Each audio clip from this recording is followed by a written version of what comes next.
all my rising star. Welcome to online English grammar lessons with your school SRPS, and I, your Soumya ma'am, eagerly waiting for you all in this online session.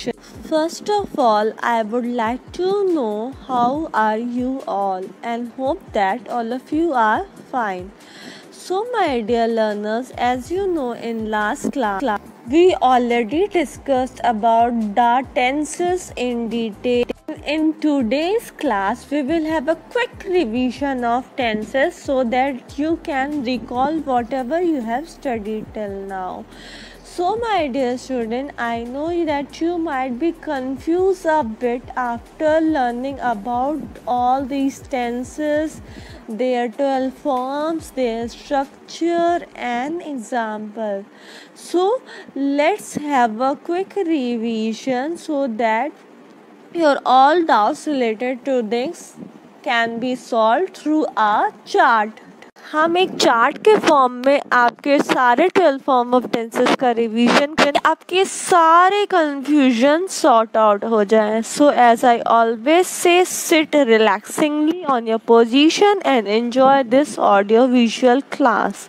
First boxes are of tenses name, so we will write past, present and future. As you know, the forms of tenses start with this. Then we will have forms like simple, continuous, perfect and perfect continuous in columns. I know that you all remember these names perfectly because we have already gone through the interactive, fun and interesting lessons, and I also know that you all are very much smart and has watched all the videos very carefully. And you can again make this chart in your copy so that you can easily remember all of these tenses form in easy way. So let's start discussion. First we will see about the present tense. You might be aware that present simple tense आपको क्या दिखाता है? एक truth और habit के बारे में बताता है. और इसका स्ट्रक्चर क्या होता है? क्या हमने पढ़ा था? यस, सब्जेक्ट प्लस वर्ब का first form plus object. I hope that you remember this. क्या दिखाता है प्रेजेंट सिंपल टेंस? ट्रुथ और habit. Okay, now come to past simple tense. आता है एक एक्शन जो ऑलरेडी पास्ट में कंप्लीट हो चुका है. Right, you all might be remembering this. इसका स्ट्रक्चर होता है सब्जेक्ट प्लस वर्ब का सेकेंड फॉर्म प्लस ऑब्जेक्ट. जैसा कि आपको पता है सेकेंड फॉर्म क्या होता है? Past form of verb. Right, अब फ्यूचर देख लेते हैं.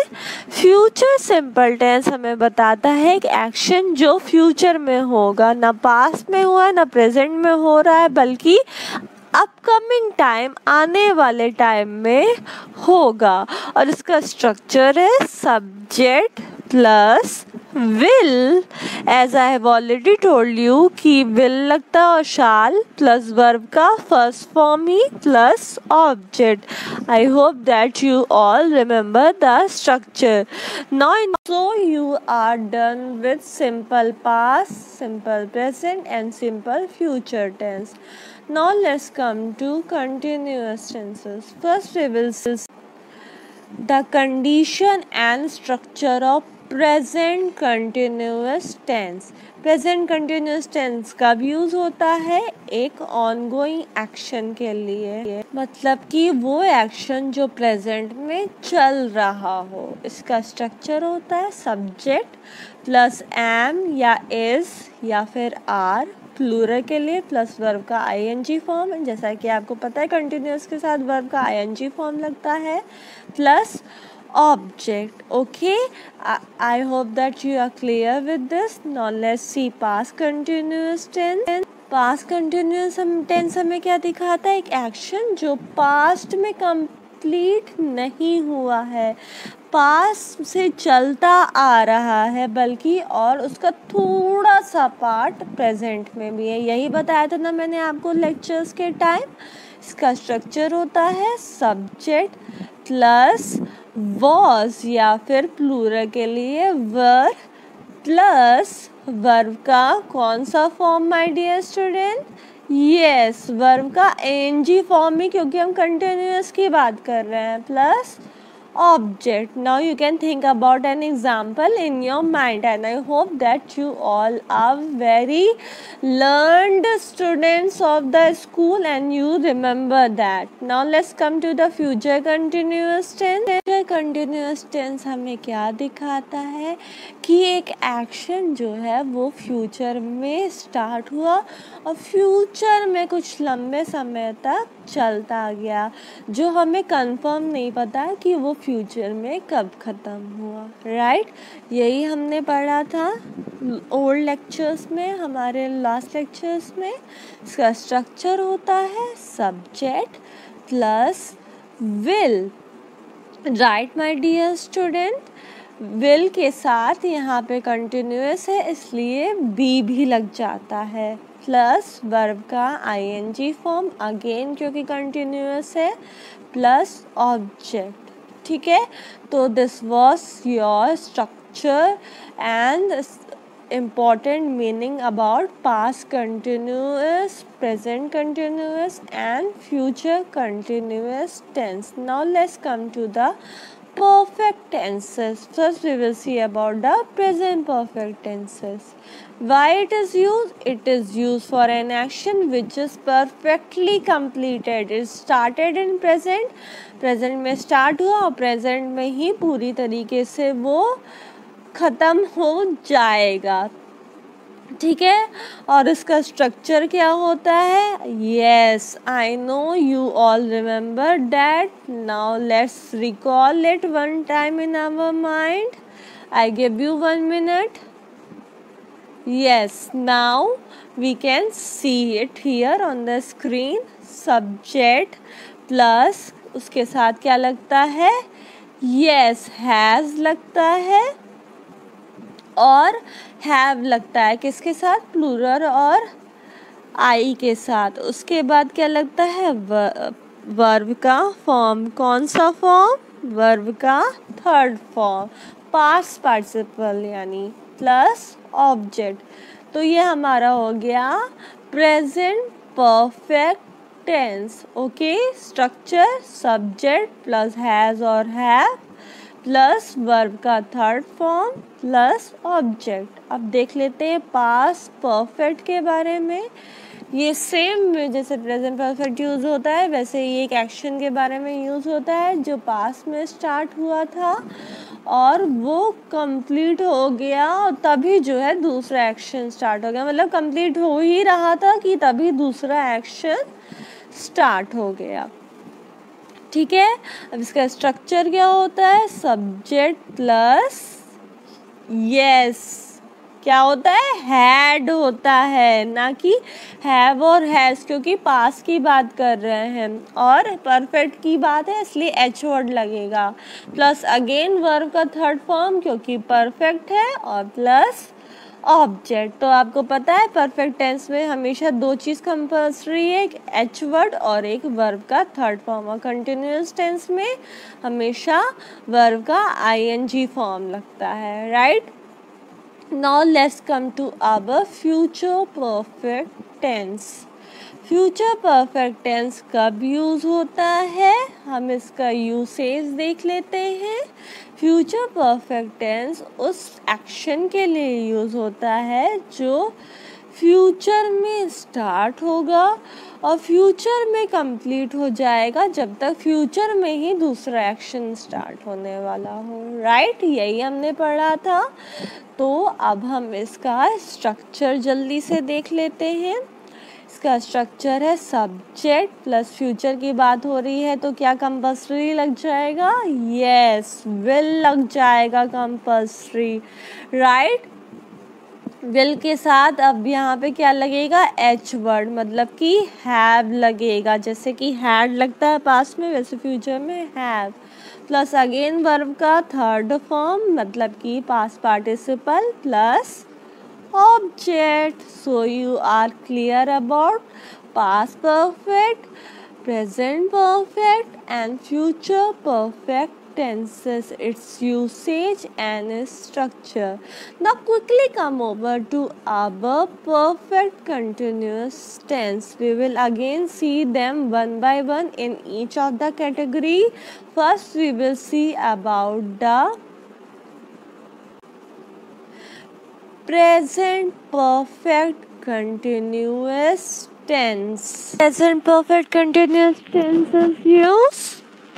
Yes, it is used for an action. As you know, tenses always denote an action. So it is used for an action which is started in the past and still continues in present. मतलब कि एक action जो start तो past में ही हो गया था पर अभी भी वो प्रेजेंट में चलता ही जा रहा है. इसका स्ट्रक्चर होता है सब्जेक्ट प्लस एच वर्ड मतलब कि हैज और हैव और उसके साथ क्या लग जाता है, बीन लग जाता है. हमने पढ़ा था ना जब भी परफेक्ट कंटिन्यूअस दोनों साथ में मिलते हैं तो उनके मिलने से क्या आता है, बीच में कूद के बीन आता है. उसके बाद वर्ब कंटिन्यूअस टेंस है इसलिए वर्ब का आईएनजी फॉर्म और फिर object. So I hope you are clear with present perfect continuous tense, its usage as well as its structure. Now let's see about the past perfect continuous tense. तो हम पढ़ लेंगे जैसे अभी तक हम पढ़ते आए हैं कि ये कब यूज़ होता है. ये यूज़ होता है for an action which was started in the past and it was incomplete until the other action started. मतलब एक एक्शन जो पास में स्टार्ट हुआ और वो एक्शन तब तक कंप्लीट नहीं हुआ था जब तक कि एक दूसरा एक्शन पास में ही स्टार्ट हो गया. राइट. तो this was all we were studying. Right. So now let's see what is its structure. Structure क्या है पास्ट परफेक्ट कंटिन्यूअस टेंस का देख लेते हैं. You can recall it. Yes, it is subject plus again had. क्योंकि past की बात हो रही है तो एच वर्ड कौन सा लगेगा, हैड. फिर परफेक्ट कंटिन्यूअस साथ में आ रहे हैं तो बीन लग जाएगा. अगेन कंटिन्यूअस है तो वर्ब का आईएनजी फॉर्म और ऑब्जेक्ट. सो क्या स्ट्रक्चर है, subject plus had been plus verb का ING form plus object. Same way I know that you can recall a very good example in past perfect continuous tense. Now in this quick revision let us come to our future perfect continuous tense. When it is used, my dear student, yes, it is used for an future action. एक action जो future में start हुआ और future में वो तब तक complete नहीं हुआ था जब तक कि दूसरा एक्शन स्टार्ट हो गया और दूसरे एक्शन ने बीच में ही पहले एक्शन को इंटरप्ट कर दिया. Right. Now you can recall about the structure of future perfect continuous tense. Structure क्या होता है future perfect continuous tense का, जैसा कि हम ऑलरेडी पढ़ते आए हैं. What it will be? Yes, it will be subject plus will. क्योंकि फ्यूचर टेंस की बात हो रही है इसलिए will कंपल्सरी लग जाएगा. will के बाद have आएगा, फ्यूचर टेंस है, प्लस बीन आ जाएगा. उसके बाद वर्ब का ING form and yes object. तो स्ट्रक्चर क्या हो गया, subject plus will have been plus verb का ING form and object. So my dear student, this was your chart a summary of all the tenses that we have learned in previous lecture. So you can see we discussed about all the tenses, all the 12 forms of tenses, one in one chart. And now your homework is to write a sentences same way in chart of each of the category, obeying the structure as we have already discussed in previous lecture as well as in this lecture. Learn only this chart, my dear students. Pause it and again see it, and I am 100% sure that you will be solving all your doubts regarding the tenses through this revision. This was all about our today's English grammar lecture. I have already given you homework to write example of each category by making the similar boxes following the structure. Again, I have repeated the homework for you. Now here only I end up this lecture and bid you all a farewell from this session. Thank you all for watching the video with me and learning grammar lessons in an interactive session and interesting session as it is. And don't forget to post a comment in the comment box that whether you have liked the lecture or not, you have understood all the points or not. You can also mark your attendance with your name and class. Plus, you can like the video. I know that you all are very much clear with all this lecture, so press the like button, which will tell me that yes, you all really understood the lectures. And don't forget to hit the subscribe button so that whenever you want, you can come back to channel and watch all the lectures repeat and complete your homework, your assignment, and also learn them during exam. So with this only, stay safe, stay home. Jai Hind.